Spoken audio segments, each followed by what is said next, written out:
মানুষের পছন্দগুলো কখন কিভাবে পাল্টে যায় বোঝা খুব দুঃসাধ্য ব্যাপার। আজ যে রূপকথার গল্প শুনতে পড়তে ভালোবাসে, কাল তার থ্রিলার পড়তে ভালো লাগছে। আজ যে গাঢ় রং ভালোবাসছে, কাল সেই আবার হালকা রং পছন্দ করছে। যে সবসময় একটা গাম্ভীর্য নিয়ে চলতে পছন্দ করত, তার মধ্যেও আজ আর নেই কোনো রকম গাম্ভীর্য। আজ যার প্রিয় জায়গা পাহাড়, কাল তার সেই পাহাড় অসহ্য লাগছে। কেননা সেই পাহাড়ের নির্জন রাস্তা, পাহাড়ের উঁচু এক কোনায় এসে বসলেই আজ তার সব দুঃখ কষ্টগুলো সামনে এসে ভিড় জমাচ্ছে। আজ যে হই হুল্লোড় করে জীবনে খুশি আনন্দগুলো উপভোগ করতে পছন্দ করে, কাল সেই একাকিত্বকে নিজের আপন করে নেয়। সবার আড়ালে নিজেকে লুকিয়ে রাখাকেই শ্রেয় মনে করেন।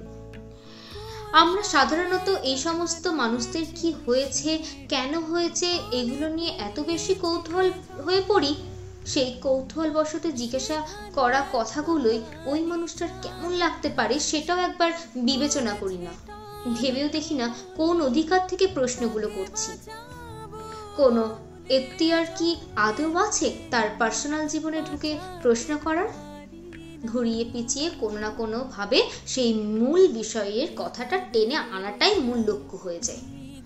আর ঠিক তখন থেকে সেই মানুষটি আমাদের থেকে পালিয়ে যেতেই একাকিত্বকে সঙ্গ করে নেয়, যেখানে কেউ তাকে বারবার একই প্রশ্নের সামনে এনে দাঁড় করাতে পারবে না।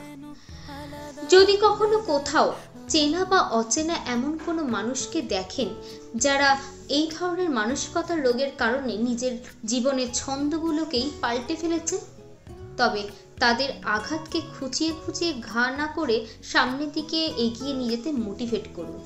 বারবার একই কথা জিজ্ঞাসা করে তাকে বিব্রত না করে এটি বলে সাহস দিন, যা হয়ে গেছে সেটা অতীত, সামনের দিকে এগিয়ে চলাই জীবন। জীবনের উঠোনে কোথাও উঁচু ঢিপি, কোথাও বা নিচু খাল থাকবেই, তাই বলে উঠোনে নামা তো বন্ধ হতে পারে না। দু চার পা এগিয়ে গিয়ে দেখো, হয়তো আবার তোমার চলার পথটা মসৃণ হয়ে যাবে।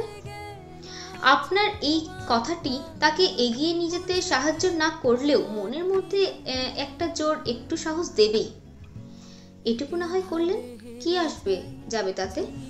যদি আপনার একটা কথা একটা অন্ধকারে তলিয়ে যাওয়া মানুষটি একটু একটু করে আলোর দিশা খুঁজে পায়, নতুন করে বাঁচার স্বপ্ন দেখে, জীবন্ত লাশ হয়ে থাকার থেকে সত্যি সত্যিই জীবিত হয়ে উঠতে পারে, তাহলে ক্ষতি কি?